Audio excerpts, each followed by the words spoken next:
The first time I heard the voice on 103.7 FM, I thought someone had broken into the radio station. It was 2:13 in the morning, and I was alone in the control room of WNVR, a small overnight station outside Duluth, Minnesota.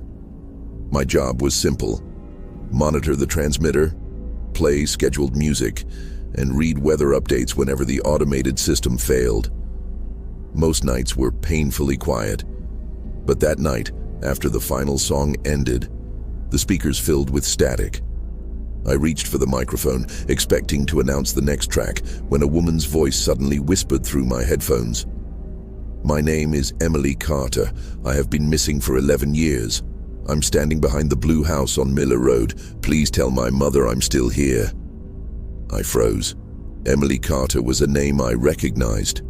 Her disappearance had been one of the biggest unsolved cases in the county. She had vanished at 17 years old and had never been found. I immediately checked the broadcast console. Nothing was playing. The automation system was offline, and the microphone indicator wasn't lit. Yet Emily's voice continued. She sounded frightened, but there was something strange about her words. She wasn't speaking to the audience. She was thinking out loud. "It's cold here. I can hear water. Someone is walking above me." Then the signal abruptly cut back to static. I searched the station's archived files and found an old newspaper article about Emily's disappearance. The details matched what she had said. Miller Road, a blue house, a nearby creek.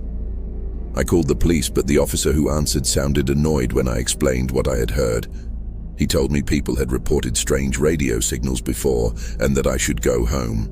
I almost ignored him. Then another voice came through the speakers. This time it was a man's voice.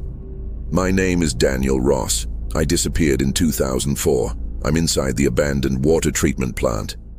He paused, breathing heavily. "Don't let them turn on the pumps." I knew that name too.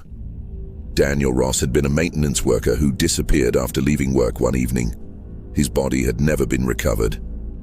I stared at the transmitter panel, unable to understand how a dead or missing person could be broadcasting from a station hundreds of miles away. Then the voice changed.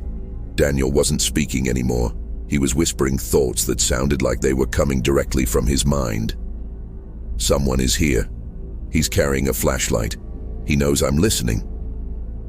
Then the broadcast stopped. By sunrise, I had listened to 6 different voices. Everyone belonged to someone officially classified as missing. Some had disappeared recently. Others had been gone for decades. Their messages weren't normal broadcasts. They were fragments of thoughts, fear, memories, names, locations. Sometimes they described things happening at that exact moment. I started writing everything down. The 7th voice belonged to a little boy named Noah Bell, who had disappeared from a campground 26 years earlier. His voice sounded confused. "I can see the stars through the ceiling. There's a red door. It says 103.7. I looked at the station's transmitter map. The number 103.7 wasn't just our frequency. It was printed on a maintenance access door beneath the station building. I waited until morning staff arrived before telling anyone what I had discovered. My manager, Frank, laughed when he saw my notes. Then I played him the recording. His expression changed immediately. He didn't say anything for almost a minute. Finally, he asked where I had found the recording. I told him it had come through the transmitter. Frank walked to the office door and locked it. "Turn that frequency off," he whispered. I asked why. He stared at me and said, "Because this happened before." According to him, WNVR had received mysterious voices once in 1998. 3 missing people had spoken through the station over several nights. After the 3rd broadcast, the station's previous owner disappeared. The official explanation was suicide, but Frank had never believed it. "The voices weren't coming from missing people," he said. "They were coming from somewhere they were trapped." That night, I returned to the station despite everything Frank had told me. At exactly 2:13 a.m., the static returned. This time I heard Emily Carter again, but she wasn't alone. Several voices whispered behind her. Some were crying, others were repeating the same sentence. "Don't let it hear you." Emily suddenly spoke directly into the microphone. "He's listening through the radio." I felt the blood drain from my face. Then she whispered my name. "Michael, if you can hear me, don't go beneath the station." I immediately stepped away from the basement door. Something scratched from the other side. 3 slow scratches, then silence. I called Frank, but he didn't answer. The scratches came again. This time they were louder. I grabbed a flashlight and walked toward the basement anyway. The station's basement was mostly storage, but behind a row of old equipment cabinets, I found a metal door I had never noticed before. Painted across it in faded red numbers were the words 103.7. My hands shook as I opened it. A narrow staircase descended into darkness. The walls were covered with old radio cables that disappeared into the concrete.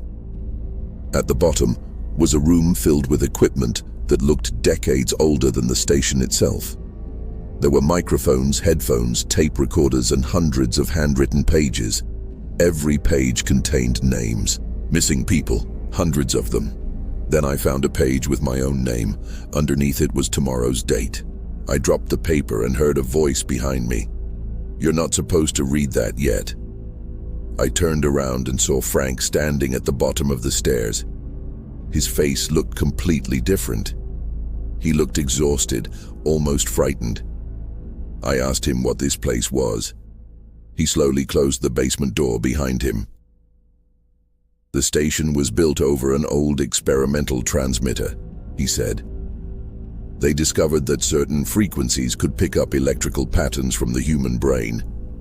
At first they thought they were hearing radio interference, then they realized the signals belonged to people who were missing." I asked where those people were. Frank pointed toward the equipment. "That's the problem. Nobody knows." The transmitter suddenly activated by itself. Every light in the room flickered. The speakers came alive with dozens of overlapping voices. Emily, Daniel, Noah, hundreds of others. Their thoughts filled the room at once. I covered my ears, but it didn't help. The voices weren't coming through the speakers anymore. They were inside my head. I heard memories that weren't mine. A child crying in a dark room, a man pounding on a locked door, a woman repeating her daughter's name. Then all the voices became silent. One voice remained, mine. It whispered, "I'm still here." Frank stared at me in horror. "What did you just say?" I hadn't spoken. The voice continued inside my head. "Michael, you're not listening to the missing people."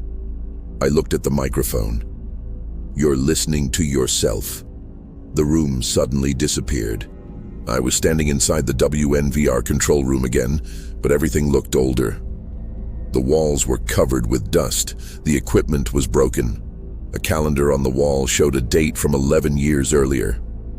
I ran toward the window and saw the parking lot outside, but there were no cars, no buildings, no station tower, only an empty field. Then I heard footsteps behind me. Emily Carter walked into the room. She looked exactly as she had in the photograph from the newspaper. 17 years old. She looked at me and smiled sadly. "You finally heard us." I asked where we were. She pointed toward the microphone. "Every person who disappears here becomes part of the broadcast." I looked at the console. The red recording light was glowing. Emily continued, "The station doesn't find missing people, it keeps them."